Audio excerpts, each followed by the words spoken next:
Focal's $40,000 a pair Diva Utopia marks a historic turning point for the legendary French speaker maker.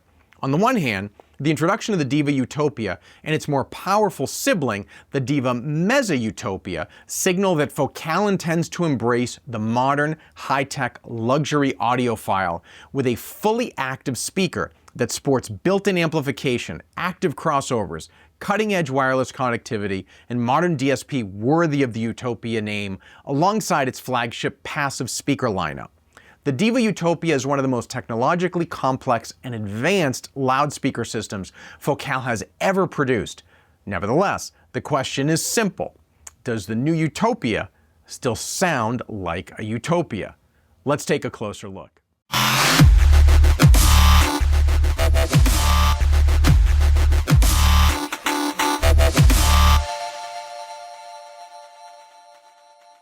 The Diva Utopia is fully integrated with everything you need in the box. The speakers come factory paired, all preamp functionality, DAC, streaming support, and external source inputs are built into the speakers themselves. You don't need any additional equipment to start the music or entertainment. The Diva Utopia's cabinet is molded from a high-density polymer, not multi-layered plywood or HDF. Focal first introduced this construction in the Canta and chose the high-density polymer for its rigidity and low resonance characteristics. Indeed, in none of my listening did I experience any resonance or other anomalies due to cabinet coloration. The cabinet's base sports integrated casters, which means that positioning the Divas is super easy during setup. In fact, you just roll the Divas out of the box, use the included ramp, and move them to their place in your room. Now, once you've found your sweet spot, you can install the supplied spikes or the hardwood floor protectors for a stable, permanent installation. The side panels you see here are Oekeo-Text certified felt. The panels are purely cosmetic. There's no acoustic properties whatsoever, and what's unique is that these panels are interchangeable. Focal also offers optional high gloss panels for users who want a more traditional luxury finish. Now, from an industrial design standpoint, the Diva Utopia is both smaller and thinner than the Scala Utopia Evo, which I reviewed a few years ago in this same space. The Diva Utopia clearly targets modern living spaces. Even in my dedicated theater space here, it was visually smaller and physically easier to integrate the Divas into my room. From a materials perspective, the Diva is all Utopia. This is a three-way speaker system using Focal's latest Utopia grade drivers. High frequencies are handled by a 1 5/8 inch IAL2 pure beryllium inverted dome tweeter. The Diva was the first model to sport this upgraded tweeter, and it's simply divine. As you'd expect from a pure beryllium tweeter, it's capable of extremely low distortion and exceptional transient response. The mid-range is covered by a 6.5 inch W sandwich cone driver. Focal manufactures the drivers themselves and engineers each driver for its intended purpose. The W sandwich cone is known for its transparency, its low distortion, and phase response. It's 20 times stiffer than Kevlar. The Diva Utopia's base comes from 4 6.5 inch W sandwich woofers arranged in a push-push side-firing configuration. This layout helps cancel cabinet vibration while maintaining strong low-frequency output. The Scala Utopia Evo, by contrast, has an 11-inch bass driver. Focal went with a smaller multi-driver approach to reduce the cabinet size without compromising the bass output. Indeed, the Diva Utopia will play down to 27 Hz. Let's talk a little bit about onboard amplification. Each Diva Utopia speaker contains 400 watts of integrated Class AB amplification. It's designed in collaboration with legendary British electronics manufacturer Name. That power is allocated as follows. There's a dedicated 75 watt Class AB driver to the tweeter, another dedicated 75-watt Class A/B driver to the mid-range, and finally there are two 125-watt Class A/B amplifiers dedicated to the bass drivers. Note that Focal is catering to its audiophile audience by pairing all Class A/B amplification in the Diva. Even though we here at Audioholics were fans of and we extol the design of many of the recent Class D amps out there, Focal's implementation is exclusively Class A/B, including the bass drivers. The Diva Utopia uses active crossovers with its DSP engine, managing crossover slopes, phase alignment, and time alignment of the drivers. Now, the Diva Utopia also includes Focal's new Adapt room correction, which helps optimize performance of the speaker in your room. And I'll talk about Adapt in a little bit. The Diva Utopia is designed to function as a complete music system right out of the box.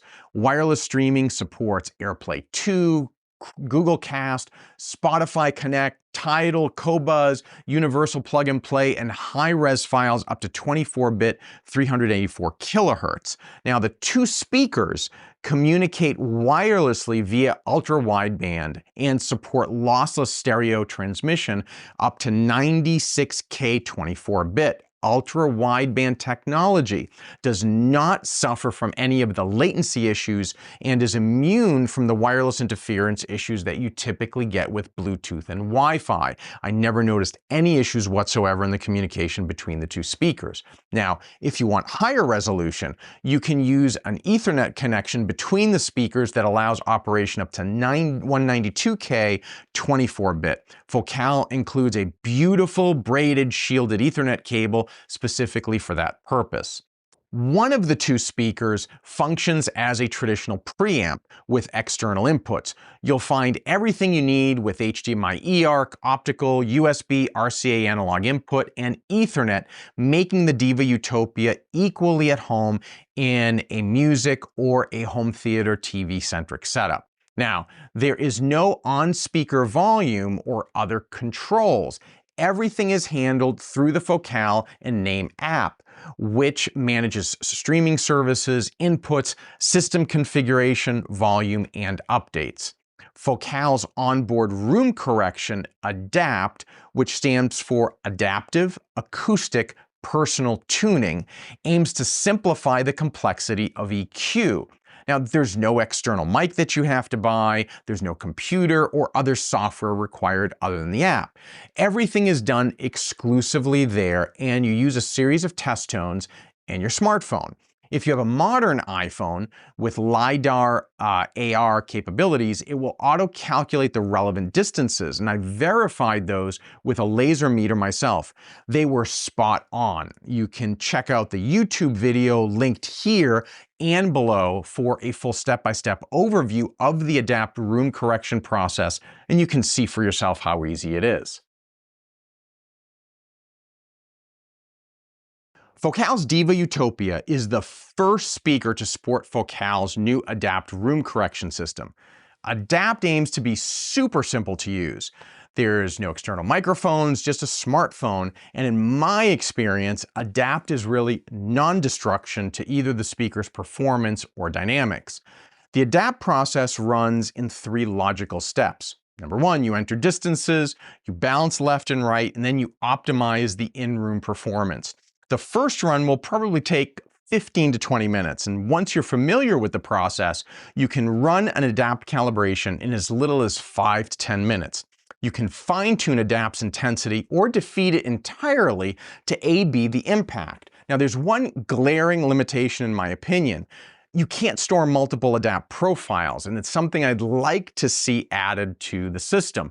Adapt uses plus or minus 10 steps or 20 total of effect, and that's not decibels. So adjustability is scaled to preference, and after completing the setup in my room, Adapt's impact began around 450 Hertz, and that's consistent with the Schroeder frequency in many spaces.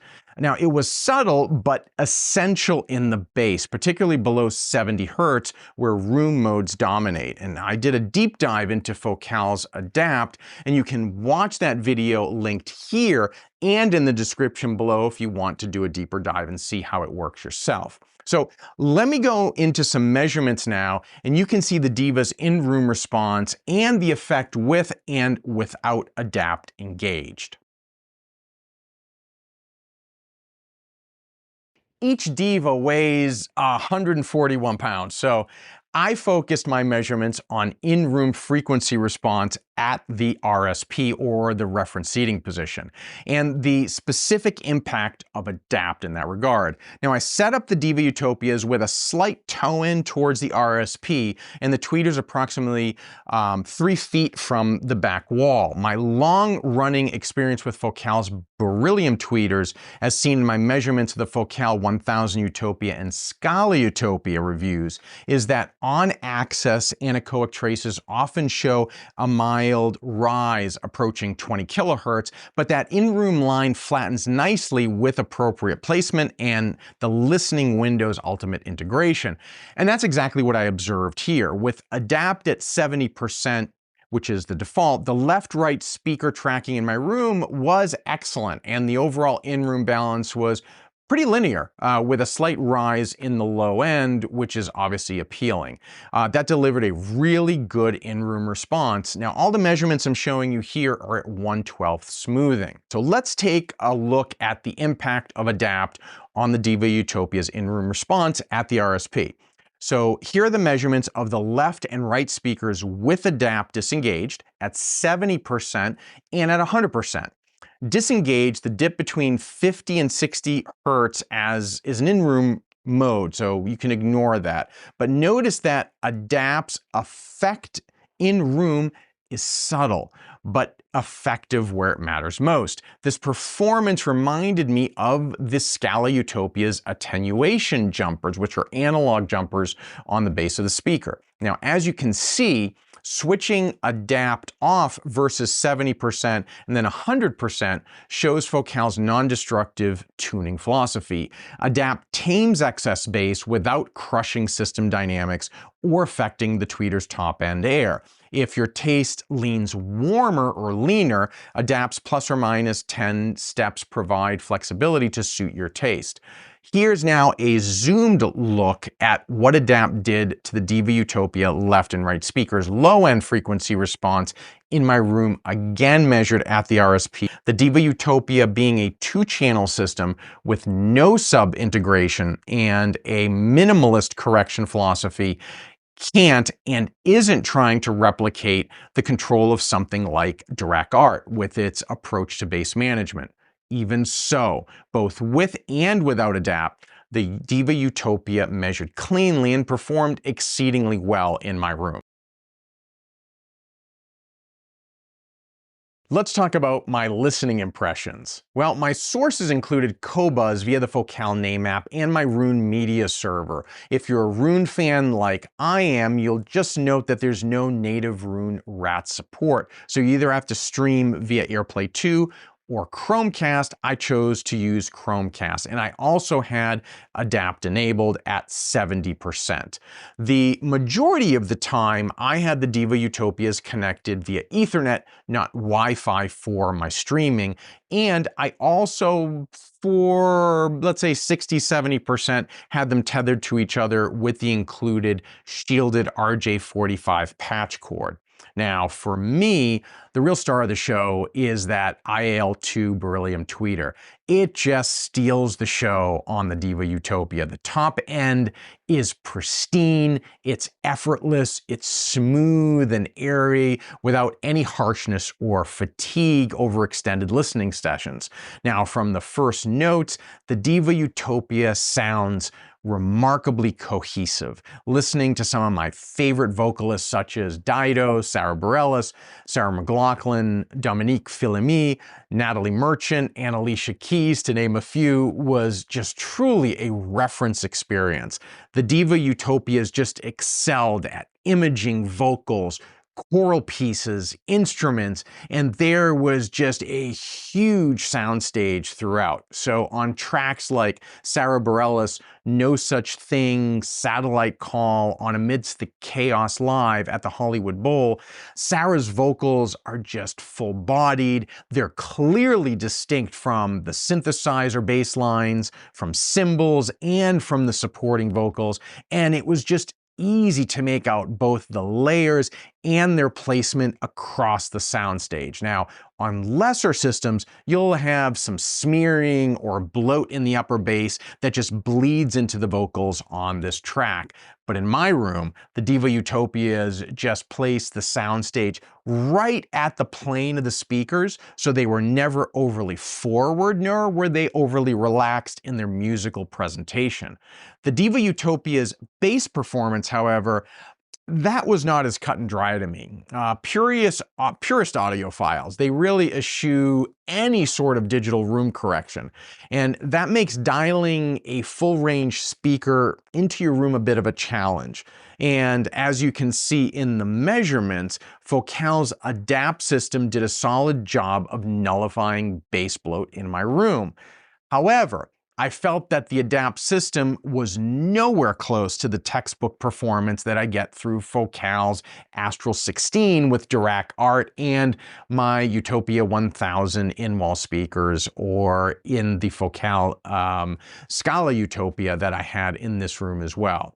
What I would also articulate and tell you is that my subjective impression of the Diva's bass, it's just a bit more nuanced. With 4 6.5-inch side-firing woofers and no sub-integration, Focal positions the Diva Utopia to be a true full-range 2-channel system. Now, in my room, ADAPT did a solid job of taming bass peaks and tightening the low end, but its philosophy and tool set are intentionally lighter touch than Dirac Art. On, again, my Focal 1000 Utopia Theater, controlled by a Focal Astral 16, which is a Storm Audio product with Dirac Art, bass linearity and decay, they're just textbook thanks to Art's superior bass control with multiple subs and multiple support channels from the other speakers. The Focal Diva Utopia, by design, takes a more purist 2-channel audiophile approach, similar to the jumpers on the Scala Utopia or the contour switch that I have on my Revel Ultima 2 salons. Now, what you get at the end of the day is you get articulate, tuneful, and deep bass with excellent punch and texture on well-recorded material. Now, I love the Diva Utopia's macro dynamics. The name design active amplification delivered abundant headroom and really precise transients. Large orchestral pieces were just wonderfully majestic.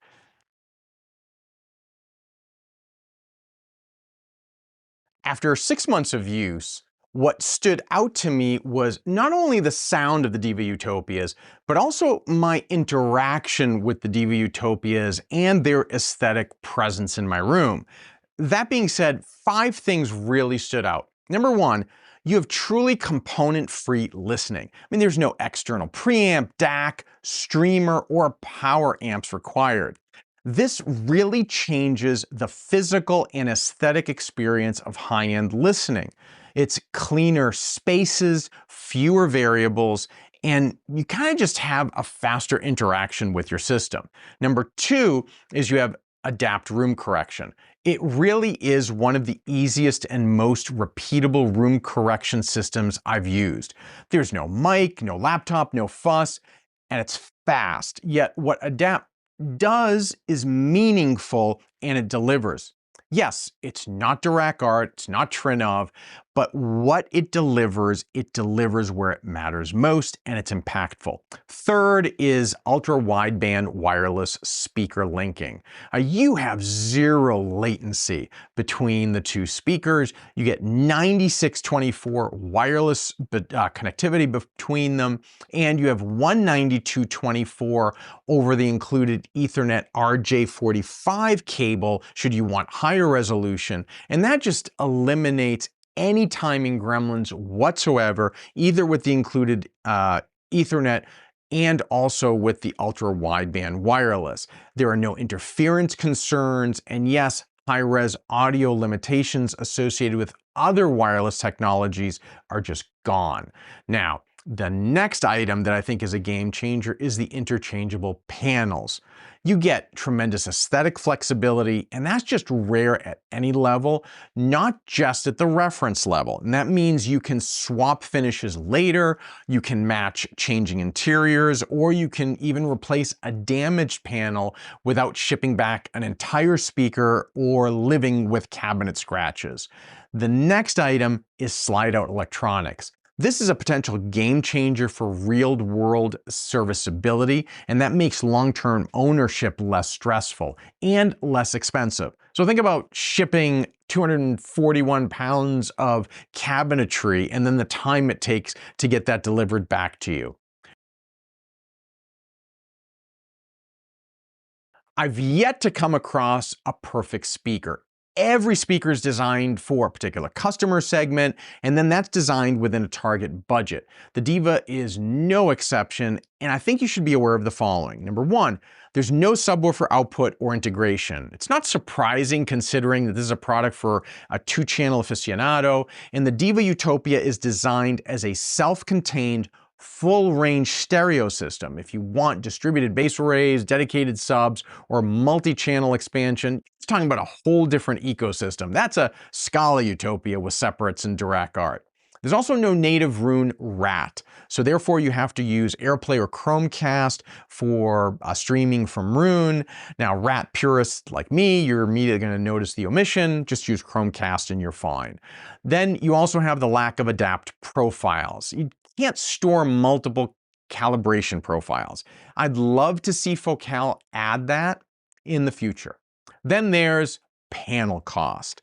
Yes, you have optional gloss panels, but they're $9,500. That's 23.8% of the Diva's MSRP. Now, then again, how many speakers give you the ultimate flexibility of changing panels and aesthetic? And given the Diva's target market, the cost and availability of those items are probably not an issue whatsoever.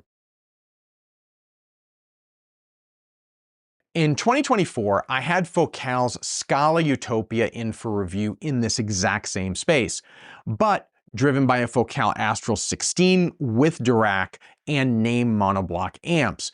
You can check out the Focal Scala review here. Compared to the Scala Utopia Evo, the Diva Utopia has an immediately smaller footprint with different aesthetics. While the Diva's bass is competitive, I found the Scala Utopia to be a bit more satisfying in the low end, both in frequency response and in weight.